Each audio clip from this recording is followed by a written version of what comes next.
Bab 4. Sungguh tidak masuk akal hari ini karena tidak disambut oleh David.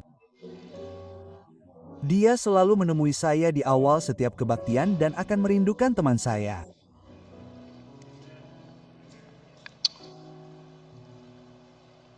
Mari kita buka. Ibrani 1 bab 4.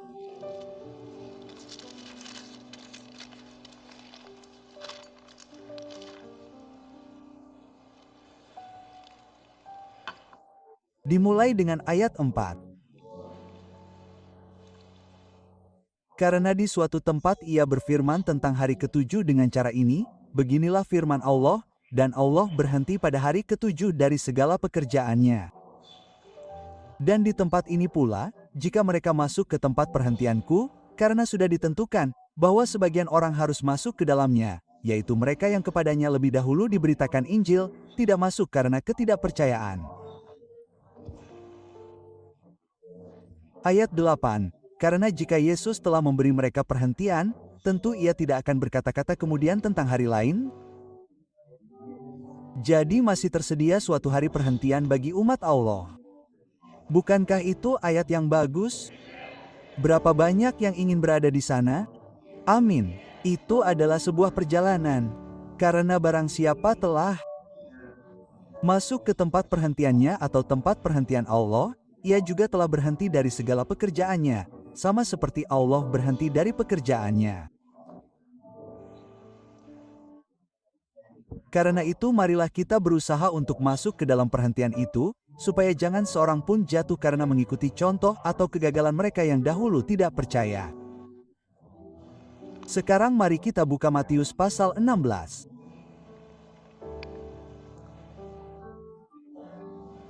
Ayat 19.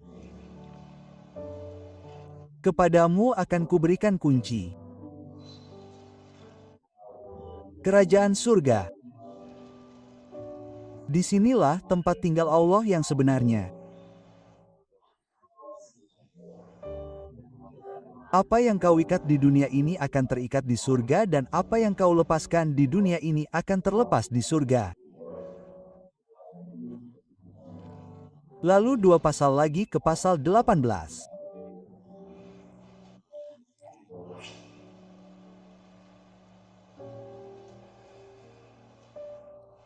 Ayat 19. Mari kita baca ayat 18 dan 19. Aku berkata kepadamu, sesungguhnya apa yang kau ikat di dunia ini akan terikat di surga, dan apa yang kau lepaskan di dunia ini akan terlepas di surga. Dan sekali lagi aku berkata kepadamu, karena ayat 19 merupakan kelanjutan dari ayat 18. Bahwa jika 2 orang daripadamu di dunia ini sepakat meminta apapun juga, permintaan mereka itu akan dikabulkan untuk mereka, bukan oleh mereka. Aku ingin kamu mengingat ini, Allah tidak membutuhkan pertolonganmu, Ia membutuhkan imanmu. Itu akan dilakukan bagi mereka oleh Bapakku atau oleh Bapakku yang di surga. Sekarang Tuhan, aku bersyukur atas firman Tuhan yang sedang bersiap untuk dirilis di gedung ini dan di gelombang udara di seluruh dunia. Dan Roh Kudus, saat Engkau menjatuhkan wahyu ini kepadaku, jatuhkanlah juga ke telinga para pendengar hari ini, Tuhan, bahwa ketika kita berjalan keluar dari gedung ini, kita melangkah ke dalam ladang yang supranatural, yang ajaib, Tuhan, bahwa doa-doa jangka panjang akan dijawab minggu ini. Haleluya, Tuhan, bahwa yang supranatural akan aktif dalam hidup kita, bahwa kita akan mulai berjalan di suatu tempat. Kita akan belajar, haleluya, untuk beristirahat di dalam-Mu dan membiarkan-Mu bekerja dalam hidup kita. Sekarang, Tuhan, aku mengasihi-Mu, Roh Kudus, Engkaulah pengkhotbah, akulah salurannya, jadi, mengalirlah melalui aku hari ini kepada orang-orang ini dalam nama Yesus. Amin. Anda dapat duduk. Saya akan menyampaikan pesan ini hari ini dan saya akan memulainya dengan bersikap sedikit transparan kepada Anda. Selama bertahun-tahun saya telah menempuh perjalanan untuk mengejar hadirat Tuhan. Saya rasa banyak dari Anda yang menginginkan tempat yang lebih tinggi di dalam Tuhan. Saya selalu meminta Tuhan untuk menyatakan dirinya kepada saya dan Tuhan membiarkan saya melihat sisi-sisi Anda. Kita hanya menyembah sesuai dengan tingkat pengetahuan yang kita miliki tentang siapa Tuhan itu. Suatu hari saya sedang mencari Tuhan dan Tuhan berbicara kepada saya dan berkata, saya bersiap untuk membawa Anda ke tempat langka yang memiliki karunia langka yang tidak banyak orang kunjungi. Saya berpikir, wah, itu sangat bagus, tetapi saya tidak begitu memahaminya. Petik 2. Maksud Anda, karena kita melihat ke masa lalu dan ada begitu banyak pria dan wanita hebat yang melalui hidup, iman, dan pengorbanan mereka telah berkontribusi pada kemampuan tempat Anda dan saya hidup saat ini. Jadi, saya membiarkan hal itu meresap dalam diri saya selama beberapa bulan terakhir. Dan,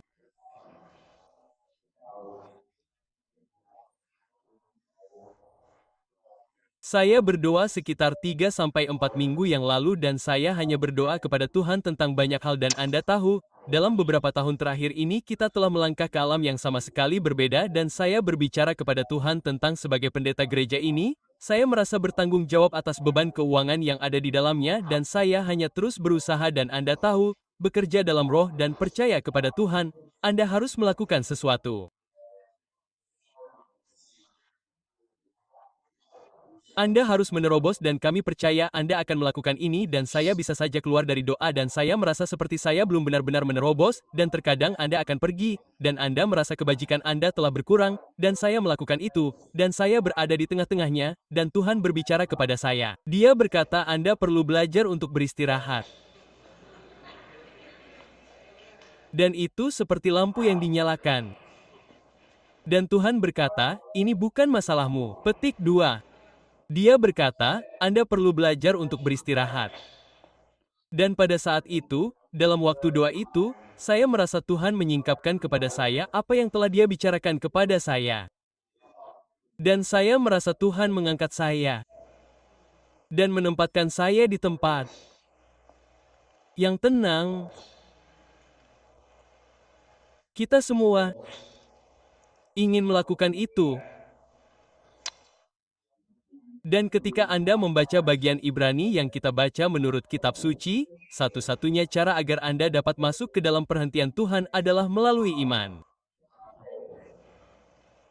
Dibutuhkan iman untuk percaya bahwa Tuhan akan melakukannya. Karena jika manusia bekerja, maka Tuhan sedang beristirahat. Jika manusia sedang beristirahat, maka Tuhan sedang bekerja. Jadi Tuhan tidak membutuhkan pertolongan Anda hari ini, Dia membutuhkan iman Anda karena Tuhan memiliki banyak hal untuk dilakukan pada saat ini. Di Efesus pasal 2 dan ayat 6, dibicarakan tentang bagaimana Tuhan telah menciptakan kita. Dan Alkitab mengatakan ini, bahwa Tuhan telah membangkitkan Anda dan saya bersama-sama untuk duduk bersamanya, bukan bekerja bersamanya, tetapi atau ketika Anda sedang duduk, Anda sedang beristirahat. Jadi Tuhan berkata, aku telah membangkitkanmu. Sehingga kamu dapat beristirahat denganku. Di mana? Petik 2. Di tempat surgawi. Jadi, Anda dan saya, Alkitab berbicara tentang, dikatakan bahwa Anda dan saya telah diciptakan untuk duduk bersama Kristus. Di tempat surgawi. Ketika Yesus, haleluya, pada saat kebangkitan, naik ke surga dan menaruh darah di tutup pendamaian, Ia duduk di sebelah kanan Allah dan Yesus Kristus sekarang beristirahat di hadirat Bapa. Kitab suci mengatakan bahwa tujuan kreatif Tuhan bagi Anda dan saya adalah agar kita tidak kelelahan, tidak menjadi putus asa karena doa-doa kita tidak dijawab, tetapi kita belajar bagaimana untuk beristirahat. Jadi, tanda iman yang tampak adalah kemampuan untuk beristirahat di dalam Tuhan. Jadi, hal-hal yang Anda hadapi, itu bukanlah masalah Anda. Sebagai seorang pendeta, Matius pukul 16:18, Membangun gereja ini bukanlah masalah saya karena Yesus Kristus berkata, di atas batu karang ini, aku akan melakukannya. Bukan Ken Christmas, bukan staf, bukan penatua, bukan mereka yang telah lama berada di dalam Kristus. Tetapi Tuhan berkata, ini gerejaku dan aku akan membangun gerejaku. Keluaran pukul 14.13, dikatakannya, jangan takut. Berdirilah teguh dan lihatlah keselamatan dari Tuhan. 1 Samuel pukul 17.14 berkata, bukan kamu yang akan berperang, melainkan Allah. Dan itu berkaitan dengan Goliat. 2 Korintus pukul 20.15 berkata, jangan takut. Bukan kamu yang akan berperang, melainkan Allah. Keluaran pukul 14.14 berkata, Tuhan akan berperang untukmu. Roma pukul 8.31 berkata, jika Tuhan menyertai kita, tidak ada seorang pun yang dapat melawan kita. 2 Korintus 32:8 menyertai kita, Tuhan Allah kita akan menolong kita dan berperang. Ini berbicara tentang Hizkia yang membangun kembali tembok. Dan dikatakan ketika Tuhan berfirman, orang-orang beristirahat.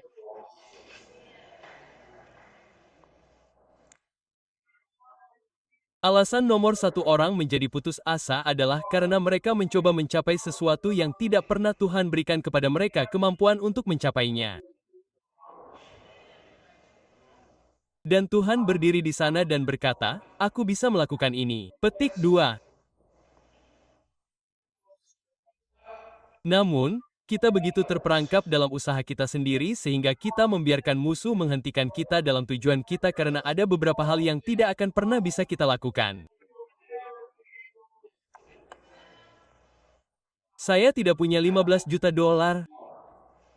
Jadi, saya harus berhenti khawatir tentang membayar tagihan gereja ini. Namun, saya tahu seseorang yang punya. Haleluya! Dan itulah sebabnya Tuhan tahu bagaimana melakukan sesuatu. Saat ini, ada orang-orang yang perlu disembuhkan dari kanker. Saya bukan dokter, saya tidak punya gelar kedokteran, saya tidak ada dokter di dunia ini, tidak ada klinik di dunia ini. Menurut ilmu kedokteran, tidak ada obat untuk kanker. Orang-orang meninggal karenanya sepanjang waktu. Namun, Tuhan berkata, oleh bilur-bilurku kamu disembuhkan. Tidak ada penyakit, tidak ada virus, tidak ada penyakit yang disebabkan oleh darah Yesus Kristus ketika ia mengambil bilur-bilur di punggungnya. Ia tidak mengatakan bahwa bilur-bilur ini akan menutupi flu. Itu akan menutupi radang sendi. Itu akan membahas ini, tetapi omong-omong, itu tidak cukup untuk itu.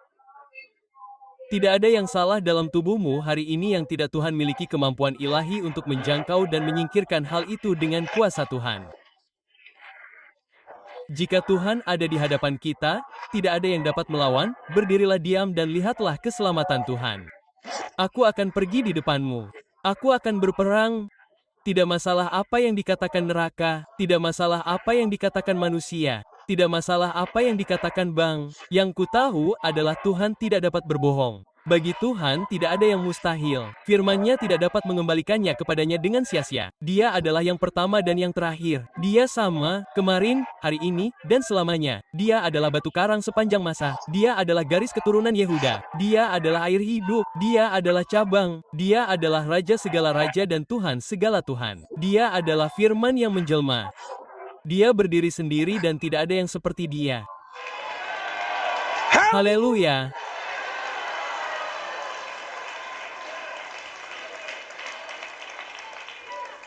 Dan saya bahkan belum sampai ke bagian terbaiknya. Haleluya!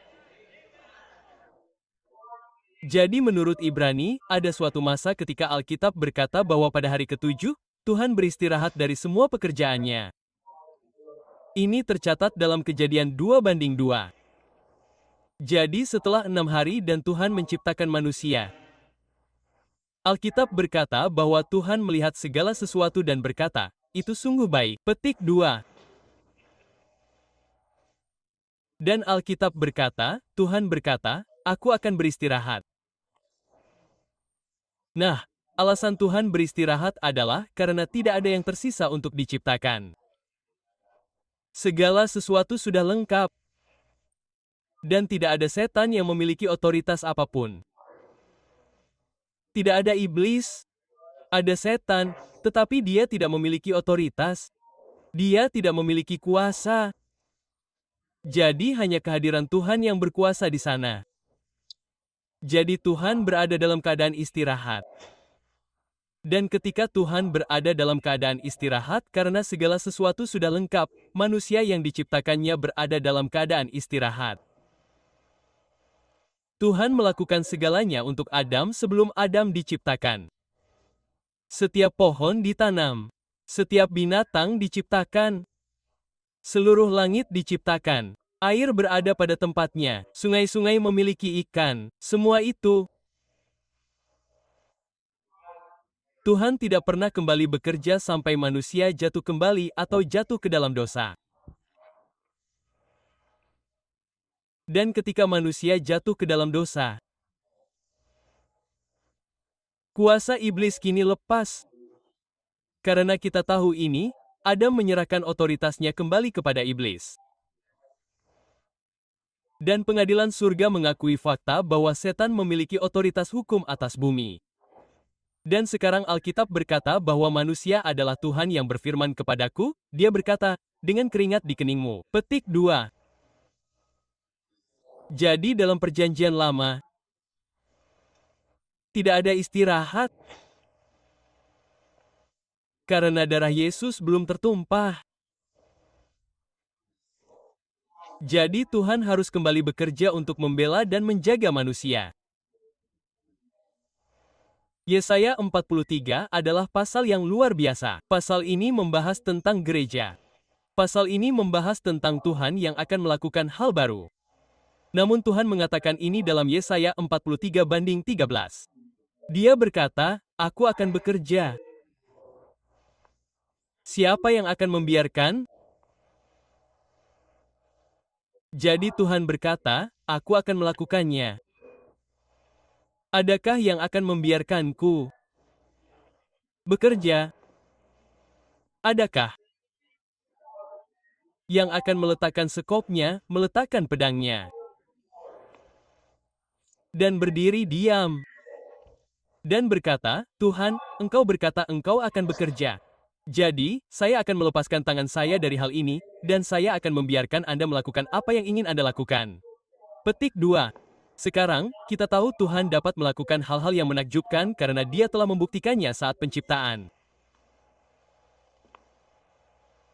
Jadi menurut kitab suci, dibutuhkan iman untuk masuk ke dalam perhentian Tuhan. Dalam 2 Petrus pasal 1 dan ayat 1, Petrus berbicara tentang ini. Dia berkata ada iman yang berharga. Iman yang berharga adalah iman yang berharga. Beberapa orang memiliki iman yang lemah dan kemudian Anda berada di sekitar orang lain dan Anda dapat merasakannya dalam roh. Itulah iman yang berharga. Orang-orang yang memiliki iman yang berharga. Menurut 2 Petrus 1 dan hanya 3 ayat kemudian, ayat 4, dia berkata, ada janji-janji yang berharga bagi orang-orang yang memiliki iman yang berharga. Janji-janji yang langka. Mungkinkah kita belum melangkah ke dimensi pekerjaan yang lebih besar daripada ini yang akan kamu lakukan? Karena kita belum memiliki iman yang berharga. Saya pikir kita bersiap untuk melihat janji-janji yang berharga digenapi oleh kuasa Tuhan. Anda dan saya bersiap untuk melihat beberapa hal yang menakjubkan. Jadi, saya ingin berbicara sebentar dengan Anda tentang apa itu perhentian Tuhan. Perhentian Tuhan tidak berarti pekerjaan berhenti, tetapi berkaitan dengan siapa yang melakukan pekerjaan itu. Perhentian Tuhan tidak berarti pekerjaan berhenti, tetapi berkaitan dengan siapa yang melakukan pekerjaan itu. Dalam Ibrani pasal 4, dibahas tentang perhentian dan dua golongan manusia. Mereka yang masuk ke dalam perhentian Tuhan dan mereka yang tidak. Mereka yang masuk ke dalam perhentian Tuhan memiliki iman dan mereka yang tidak masuk memiliki ketidakpercayaan. Iman membuat Tuhan bekerja dan ketidakpercayaan menghentikan Tuhan dari bekerja. Anda berkata, "Ya, saya tidak tahu tentang itu." Matius pukul 13:58 berkata, ketika Yesus pergi ke Nazaret, ia tidak melakukan banyak mukjizat karena ketidakpercayaan mereka. Jadi hal nomor satu yang menghentikan Tuhan untuk bekerja bagi kita adalah roh ketidakpercayaan. Dan ketidakpercayaan umumnya muncul ketika kita memutuskan bahwa kebutuhan kita begitu besar, masalah kita begitu besar sehingga Anda dan saya tidak memiliki kemampuan untuk menyelesaikannya. Dan ketika kita memutuskan bahwa kita tidak memiliki kemampuan untuk memperbaikinya, ketidakpercayaan berkata bahwa itu berarti Tuhan juga tidak memiliki kemampuan. Namun Tuhan berkata bahwa jalanku bukanlah jalanmu dan pikiranku bukanlah pikiranmu. Sebagai bagian dari menjadi ciptaan baru, Alkitab berkata Kristus, biarlah pikiran dan perasaan Kristus juga ada di dalam kamu. Apa yang kamu lihat?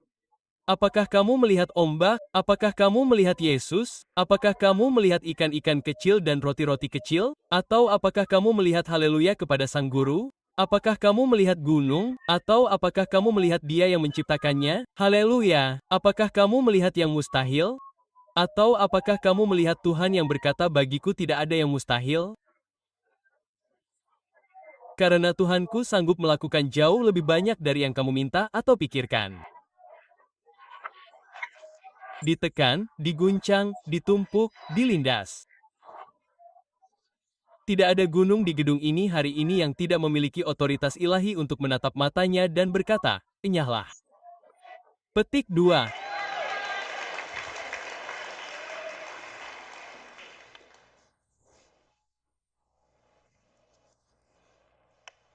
Baiklah, mari kita kembali lagi dan membaca Matius 16. Ayat 19.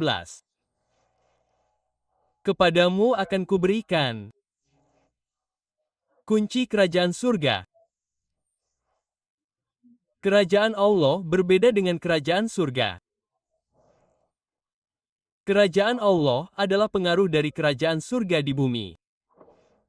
Jadi, ketika ia berbicara tentang kerajaan surga, ia tidak berbicara tentang kerajaan Allah di bumi. Ia berbicara tentang kerajaan tempat Allah tinggal. Jadi, ia berkata, "Aku akan memberimu kunci kerajaan surga tempat aku tinggal." Dan ia berkata, "Apabila aku memberikannya kepadamu, maka apapun yang kau ikat di dunia ini akan terikat di surga dan apapun yang kau lepaskan di dunia ini akan terlepas di surga." Jadi, ketika Anda membaca ayat ini dimulai dengan membahas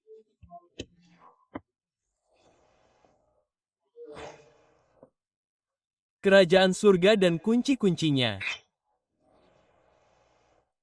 Ayat ini tidak membahas sesuatu di bumi. Ayat ini membahas surga dan kunci-kunci yang memberi Anda akses. Ketika saya membaca ini dengan cara saya mengkhotbahkannya selama bertahun-tahun,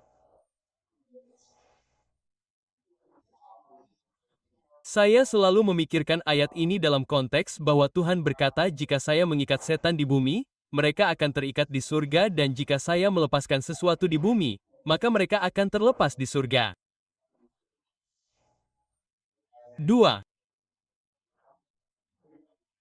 Hari yang lalu, Tuhan menyalakan cahaya di roh saya dan berkata, "Saya ingin menunjukkan sesuatu kepada Anda." Kitab suci ini tidak ada hubungannya dengan iblis atau mengikat setan. Karena pertama-tama, ini dimulai dengan berurusan dengan kerajaan surga tempat Tuhan tinggal. Terakhir kali saya melihat kitab suci, tidak ada setan di surga. Lukas pukul 10:18 Yesus berkata, "Aku melihat setan." Jatuh dari surga seperti kilat. Jadi, iblis tidak ada di surga. Petik 2. Ketika Anda membuka kitab Wahyu 12:9, dikatakan bahwa iblis atau setan, yaitu setan dan malaikat-malaikatnya diusir dari surga. Jadi, tidak ada setan di surga dan tidak ada iblis di surga. Jadi, jika tidak ada setan di surga, bagaimana Anda bisa mengikat sesuatu yang tidak ada dan melepaskan sesuatu yang tidak ada di surga? Bagaimana Anda bisa mengikat setan jika tidak ada setan di surga? Ini tidak ada hubungannya dengan setan. Ini ada hubungannya dengan hal yang sama sekali berbeda, dan saya akan menunjukkannya kepada Anda melalui roh. Saya pikir kitab suci ini tidak berbicara tentang iblis dan setan, tetapi berbicara tentang kehendak dan tujuan Tuhan.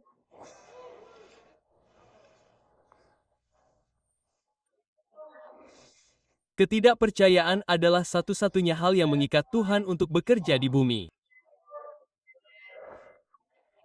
Dan iman adalah satu-satunya hal yang melepaskan Tuhan untuk bekerja di bumi. Ketika Tuhan memberi kita ayat ini, Dia mengatakan ini. Aku memberimu kunci ke tempat tinggalku. Apapun yang kau ikat di bumi akan terikat di surga. Dan apapun yang kau lepaskan di bumi akan terlepas di surga. Hal-hal yang ada di bumi saat ini bagi Anda dan saya adalah tujuan Tuhan. Tujuan alami dan tujuan kekal. Jika Anda memiliki iman bahwa Tuhan dapat melakukan apapun di bumi, maka Anda baru saja melepaskan Tuhan untuk bekerja di surga. Jadi menurut kitab suci di Yakobus pukul 1:17. Dikatakan bahwa setiap pemberian yang baik dan sempurna datangnya dari atas. Dan diturunkan dari Bapa segala terang. Kata sempurna di sini ketika berbicara tentang pemberian yang sempurna secara harfiah berarti apa yang diperlukan untuk kelengkapan. Saya mengerti bahwa Tuhan itu Maha Kuasa dan Dia kekal. Tetapi saya juga tahu bahwa dengan segala kedaulatannya dan segala kemampuannya untuk melakukan apapun yang Dia inginkan di zaman kasih karunia, Dia telah membatasi dirinya. Pada apa? Pada pekerjaan yang Dia lakukan di bumi berdasarkan tingkat iman yang dimiliki orang percaya kepadanya. Jadi, mungkinkah ketika kita berjalan dalam ketidakpercayaan di bumi,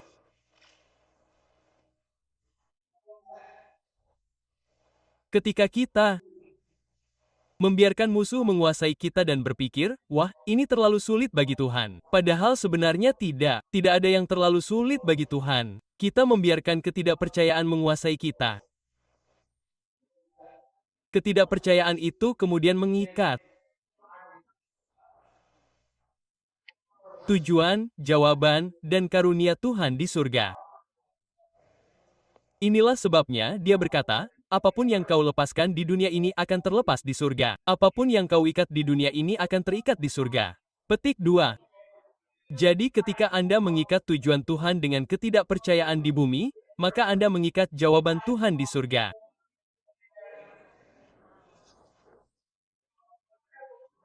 Karena Alkitab berkata setiap jawaban, setiap karunia yang baik dan sempurna yang Anda dan saya butuhkan tidak ada di bumi, tetapi harus turun dari surga. Itu tidak bisa datang dari surga jika ketidakpercayaan di bumi telah mengikat tujuan dan kehendak Tuhan. Itu naik dan mengikat jawabannya. Itu mengikat yang ajaib. Itu mengikat yang supernatural. Itu mengikat tujuan Tuhan dan itu tetap di sana. Dan itulah sebabnya Tuhan berkata, tetapi jika kamu melepaskan apapun di bumi, haleluya, Dia berkata, maka kamu melepaskannya di surga. Ketidakpercayaan mengikat tujuan Tuhan. Iman melepaskan tujuan Tuhan. Jadi, ketika Anda datang kepada Tuhan dan berkata, Tuhan, saya percaya, ini tampaknya mustahil bagi saya. Tetapi Tuhan, saya percaya bahwa Engkau akan datang pada tengah malam. Apa yang sedang Anda lakukan? Petik 2. Iman Anda mulai naik ke surga. Iman Anda mulai melepaskan tujuan, keagungan, jawaban, hal-hal supranatural, jawaban yang Tuhan inginkan untuk Anda. Iman melepaskannya di surga. Lalu Yakobus berkata, setiap karunia Allah yang sempurna turun dari Bapa segala terang. Dan itu longgar, itu tidak ada hubungannya dengan setan, itu tidak ada hubungannya dengan iblis, itu ada hubungannya dengan saya dan Anda, mendapatkan wahyu, bahwa saya tidak akan membiarkan ketidakpercayaan, mengikat Tuhan di surga, tetapi apapun yang saya lepaskan di bumi, saya akan lepaskan di surga oleh kuasa Tuhan.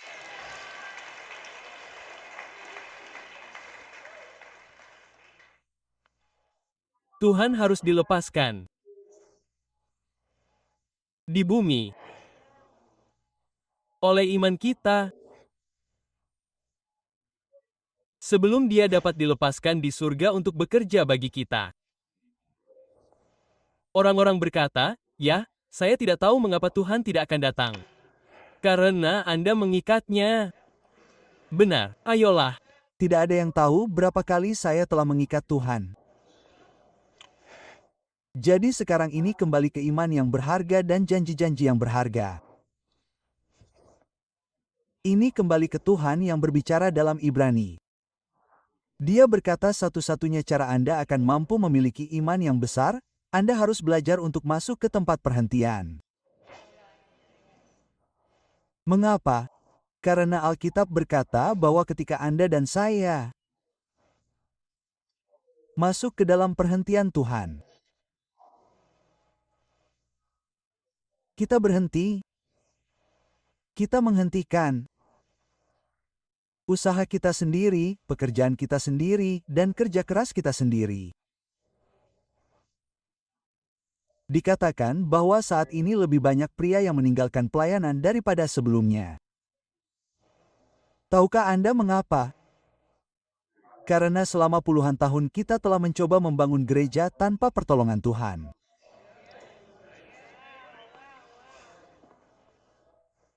Kecuali Tuhan yang membangun rumah. Tidak ada perdebatan di sini tentang apakah rumah itu akan dibangun. Dia berkata akan ada banyak rumah yang dibangun.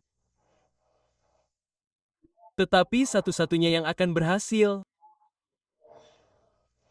adalah rumah yang saya bangun. Kecuali Tuhan yang membangun rumah, mereka yang membangun rumah itu bekerja sia-sia. Maka Tuhan mulai menerangi saya.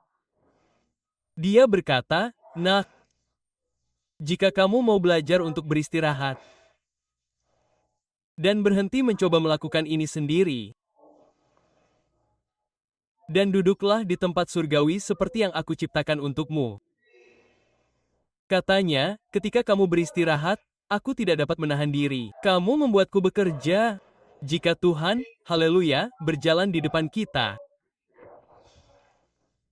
Tuhan berperang dalam pertempuran kita. Tuhan, haleluya, Dia mendengar doa-doamu.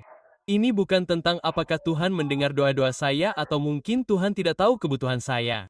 Dia tahu setiap kebutuhan di gedung ini. Namun Tuhan tidak menanggapi rasa kasihan. Dia tidak menanggapi erangan. Dia tidak menanggapi keluhan. Dia tidak menanggapi, "Tuhan, ini sangat buruk. Engkau bahkan tidak tahu seberapa buruknya, Tuhan." Dan Tuhan berkata, "Aku tidak dapat mendengarmu, karena aku tidak mendengarkannya." Dan Tuhan berkata, "Aku membutuhkan beberapa pria dan wanita yang akan berkata, 'Tuhan, aku sudah kehabisan akal dan tanganku mulai tergelincir, tetapi aku tahu ketika aku melepaskannya, Engkau akan menangkapku, dan aku tidak akan jatuh. Namun sayap Roh Kudus akan mulai mengalir." Dan Tuhan berkata, "Bukankah aku telah melindungimu di atas sayap burung Raja Wali?" Aku merasakan Roh Kudus mulai mengembangkan sayapnya di tempat ini. Dan Tuhan berkata, aku tidak akan pernah meninggalkanmu. Aku tidak akan pernah meninggalkanmu. Aku tidak akan membiarkanmu menyerah. Aku tidak akan membiarkan iblis menyingkirkanmu. Tetapi aku butuh kamu untuk melepaskan ikatanku. Aku butuh kamu untuk menyatakan, jika Tuhan ada di pihakku, siapa yang dapat melawanku?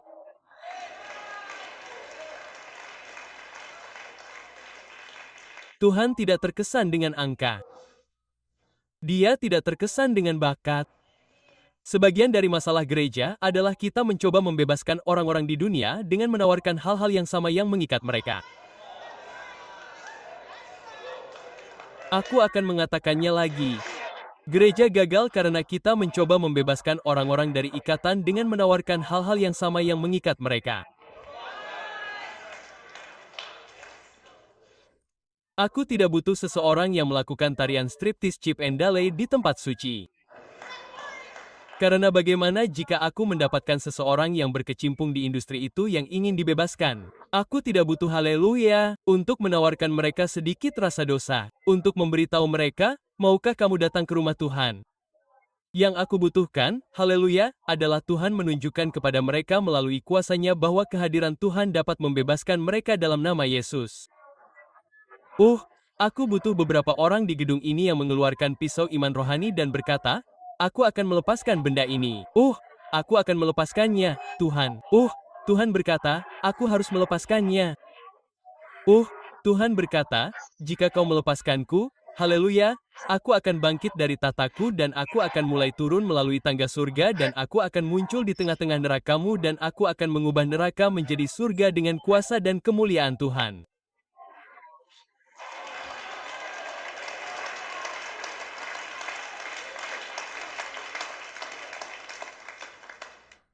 Kita semua bersalah.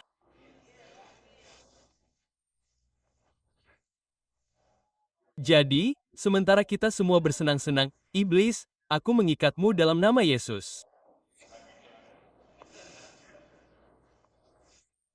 Hentikan ini.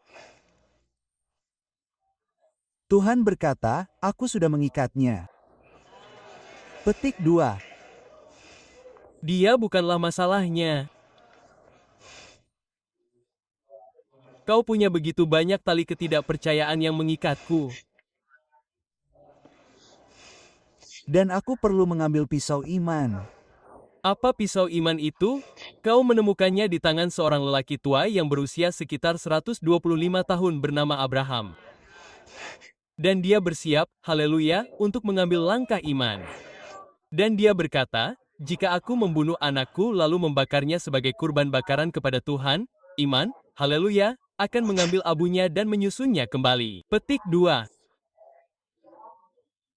Dan dia memberitahu para pelayannya sebelum dia naik ke gunung, dia berkata, bukan hanya aku yang turun. Petik 2.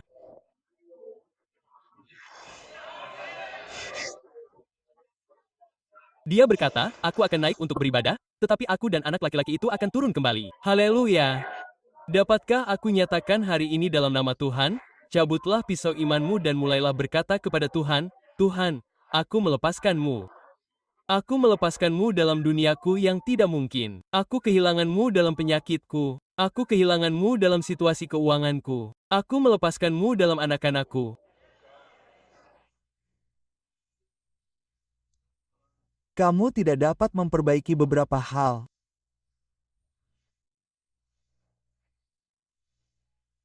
Kamu hanya harus membiarkan Tuhan melakukannya. Kamu harus percaya kepada Tuhan. Jangan cabut hak waris anak-anakmu. Itu tidak melayani Tuhan. Mereka bertindak seperti iblis. Jangan menatapnya dan berkata, jangan pernah kembali ke rumahku. Jangan menatapnya dan berkata, sejauh yang ku ketahui, karena kamu telah memutuskan untuk menjalani gaya hidup itu, kamu tidak diterima di rumahku. Ambil saja imanmu. Dan pergilah ke ruang doa. Haleluya, dan biarkan Tuhan muncul di apartemen mereka. Ketika mereka berada di klub malam, ketika mereka memiliki hubungan yang sederhana. Haleluya, jika aku diangkat. Haleluya! Haleluya! Lihat, kita memiliki Tuhan yang terikat di surga. Dan Tuhan berkata, aku tidak dapat melakukan apapun karena aku perlu dilepaskan. Dan Tuhan berkata, kamu harus melangkah ke dalam roh istirahat. Apakah istirahat itu? Itu hanya iman, itu hanya berkata, aku percaya, aku percaya, aku percaya. Petik 2. Tidak masalah kalau kamu tahu 9 orang meninggal karena kanker. Kalau kamu yakin kamu tidak akan meninggal, berarti kamu tidak akan meninggal. Tidak masalah kalau doa orang lain tidak dijawab. Tuhan menanggapi iman. Dan Tuhan berkata, jika kamu melepaskan aku di bumi, kamu akan melepaskan aku di surga. Tetapi dia berkata, jika kamu mengikat aku di bumi, kamu akan mengikat aku di surga. Dan Tuhan berkata, ketika aku terikat, aku tidak dapat berbuat apa-apa. Tetapi jika kamu membiarkan aku pergi. Petik 2. Haleluya, biarkan aku pergi. Tidak heran Tuhan berkata kepada Musa, katakan kepada Firaun, beginilah firman Tuhan, biarkan umatku pergi. Tuhan berkata, lepaskan aku, lepaskan aku, lepaskan aku. Petik 2. Sekarang juga dalam nama Tuhan, saat Anda berdiri bersama saya, kita akan melepaskan. Haleluya. Haleluya. Ada gelombang supranatural di gedung ini sekarang dalam nama Yesus. Beberapa dari Anda datang dengan hal yang mustahil.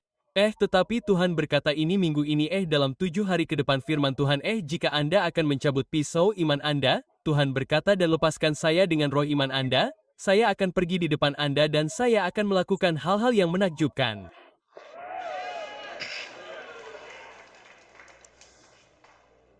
Haleluya.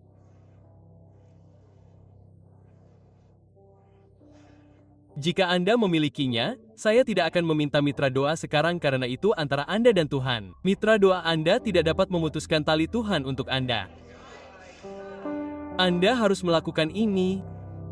Tetapi saya merasa tertantang dalam roh Tuhan. Jika Anda memiliki sesuatu yang telah Anda doakan setidaknya selama setahun dan Tuhan belum datang, maka saya menantang Anda untuk segera bangkit dari tempat duduk Anda dan mencabut pisau iman Anda. Dan berkata kepada Tuhan, oke, hari ini saya akan melepaskan Anda di bumi. Haleluya. Dengar, Tuhan tidak melahirkan gereja ini hanya agar kita memiliki begitu banyak orang di gedung yang bagus. Dia melahirkan gereja ini agar kita dapat melihat kebebasan dalam kuasa Roh Kudus. Dan sekarang juga dalam nama Tuhan, pertama-tama, kita akan bertobat dari ketidakpercayaan. Tuhan, gereja ini sekarang juga dalam nama Yesus, Tuhan, sebagai pendeta gereja ini, aku bertobat Tuhan atas roh ketidakpercayaan yang secara inheren ada dalam diriku. Tuhan, mungkin tidak disengaja, tetapi Tuhan, kami menolak hal ini dalam nama Tuhan. Dan hari ini, Tuhan, kami duduk. Kami akan duduk di hadirat Tuhan. Dan Tuhan, kami akan mengambil pisau iman. Dan kami akan melepaskan-Mu dalam roh. Dan Tuhan, ketika kami melepaskan-Mu di bumi, haleluya, Engkau berkata Engkau melepaskanku di surga. Dan Tuhan, kami percaya bahwa bahkan saat ini, Tuhan, dari sisi ke sisi, ada jalan dari surga menuju kemuliaan keagungan Tuhan mulai mengalir. Dan doa-doa yang telah Anda panjatkan yang belum Anda lihat terjawab, Tuhan berkata hari ini, lepaskan aku. Lepaskan aku. Petik 2. Lepaskan aku dalam nama Tuhan. Haleluya. Jangan ingat apa yang telah dikatakan musuh. Jangan biarkan ketidakpercayaan membuat Anda mengikat Tuhan. Haleluya, haleluya, itu saja, mulailah memuji Tuhan. Inilah sebabnya Tuhan berkata Anda tidak perlu bertanya kepadaku. Dia berkata, tahukah Anda apa yang terjadi ketika Anda kehilangan Tuhan karena iman? Dia berkata, jika ada 2 orang yang sepakat. Di bumi ketika Anda mencabut pisau iman Anda baru saja sepakat dengan Tuhan yang Maha Kuasa bahwa Tuhan akan melakukan apapun yang Anda minta sekarang dalam nama Yesus. Tuhan untuk hal yang mustahil, Tuhan untuk hal yang tidak dapat diatasi, untuk benteng pertahanan untuk jangka panjang. Tuhan untuk doa-doa yang tidak terjawab selama 5 tahun, 10 tahun. Kami nyatakan dalam nama Tuhan bahwa dalam 20 menit ke depan Tuhan dalam 20 menit ke depan ada pelepasan Roh Kudus Tuhan bahwa kami kehilangan kuasa Roh Kudus mengalir melalui ini.